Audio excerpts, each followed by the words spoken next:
Ci troviamo sopra Moena, nei pressi di Malga Pignola.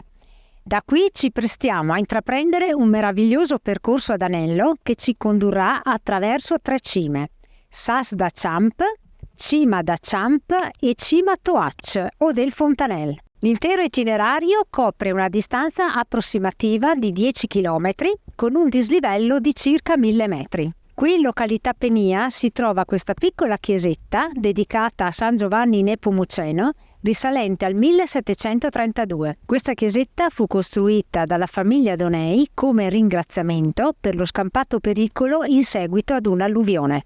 Nella nostra avventura di oggi abbandoniamo temporaneamente la nostra affidata GoPro, optando invece per la Akaso Brave 8. Vogliamo testare le sue capacità nel contesto di questa uscita. Vi invitiamo a scrivere nei commenti le vostre opinioni rispetto alla qualità del video di oggi e se notate sostanziali differenze rispetto ai nostri soliti video.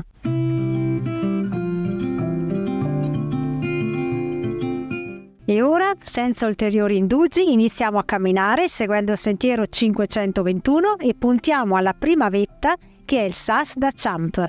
Il segnavia del sentiero 521 si trova poco sopra il parcheggio.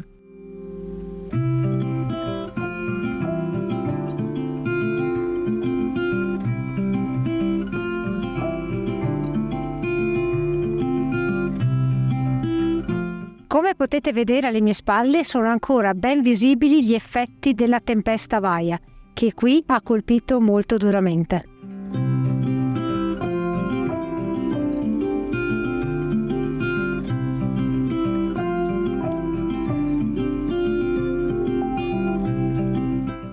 Abbiamo camminato su un ripido sentiero ed ora ci troviamo in località Val d'Alcar. Mancano ancora 40 minuti per raggiungere la Forcella Pignola e 45 minuti per raggiungere la cima del Sas da Champ.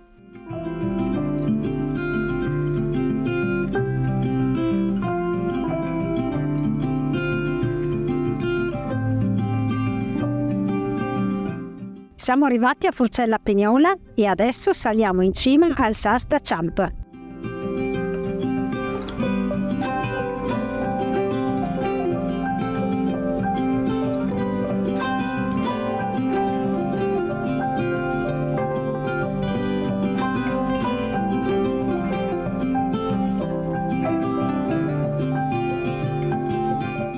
Abbiamo conquistato la prima vetta, siamo sul Sas da Champ. Durante la salita il panorama si limita al solo gruppo del Lagorai, ma una volta raggiunta la cima la vista si amplia. Possiamo vedere il Latemar, la conca di Carezza, il gruppo del Catinaccio, il Sasso Piatto, il Sasso Lungo, il gruppo del Sella, la Val di Fassa, qui sotto abbiamo l'abitato di Moena e la Val San Pellegrino. Ad abbellire la cima c'è questa originale scultura in legno dello scultore Andrea Felicetti che custodisce il libro di vetta.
Lasciamo la vetta Sas da Champ e ritorniamo alla Forcella Pignola.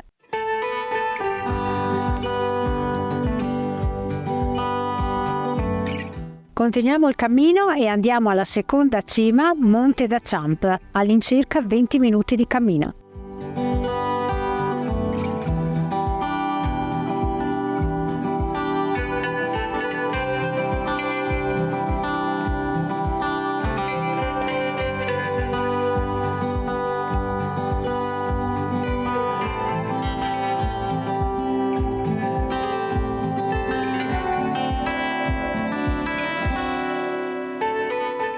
Seconda vetta conquistata, siamo in cima al Monte d'Acciamp. Gran parte del panorama è uguale alla cima Sas d'Acciamp. Da qui si vede meglio la Val di Fassa, la Val di Fiemme e il passo Costalunga. Ah, Fortunelli, in questo momento si vedono anche le pale di San Martino, visto che le nuvole si sono diradate. Proseguiamo, andiamo alla terza cima, Monte Toac o del Fontanel.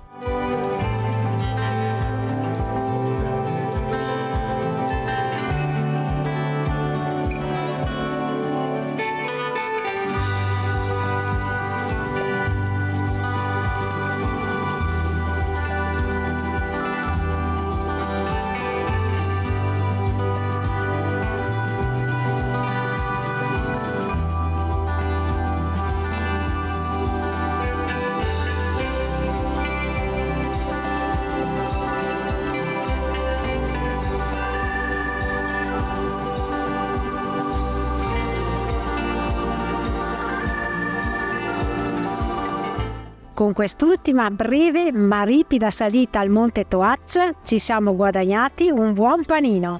Buon appetito!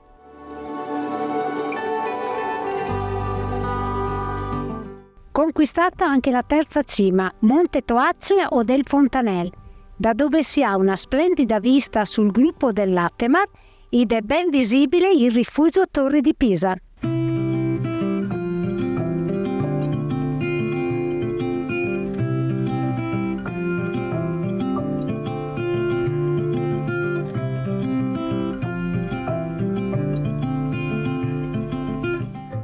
È ora di iniziare a scendere, lasciamo il Monte Toac, che è il punto più alto del giro, e andiamo alla Forcella Toac o del Fontanel, sempre segnavia 521.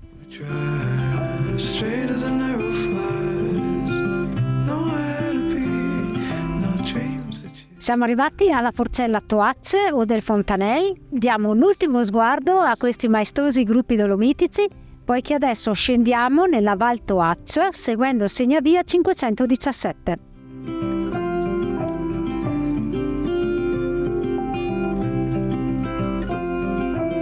Arrivati in località La Pala Granda e continuiamo sul segnavia 517.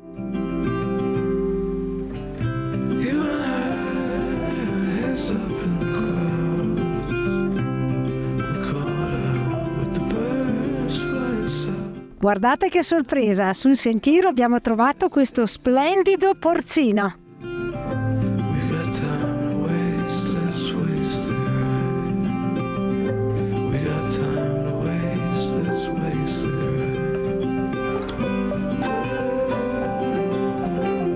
Che ne dite di questa? Molto bella, eh?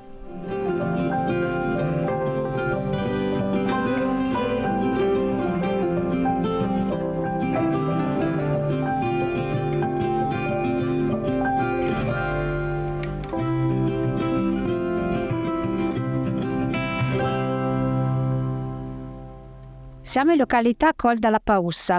In questo punto lasciamo il sentiero 517 e prendiamo il 521B direzione Malga Pegnola, il nostro punto di partenza.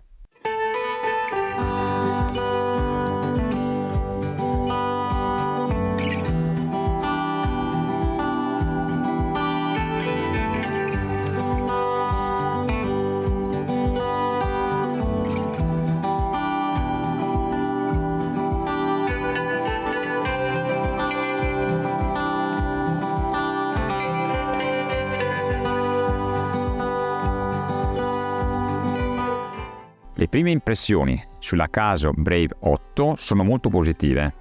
Sembra di utilizzare la GoPro, ma saprò dirvi molto di più dopo aver scaricato il registrato e averlo analizzato. Ora, dopo aver esaminato le riprese, passiamo a valutare gli aspetti positivi e negativi della telecamera. Tra i punti a favore, facilità d'uso. La Brave 8 è intuitiva come una GoPro.